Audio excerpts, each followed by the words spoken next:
Okay guys, hi. Hari ni kita dekat Shah Alam tukar backpack untuk kereta kita.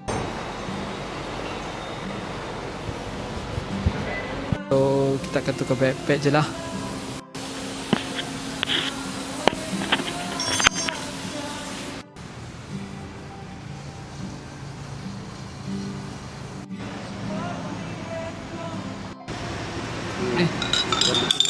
Nipis Tengok.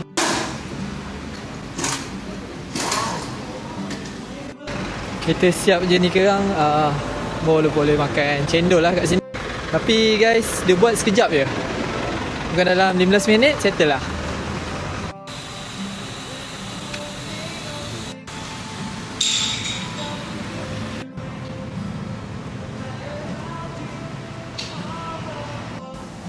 Tinggal buat checking je.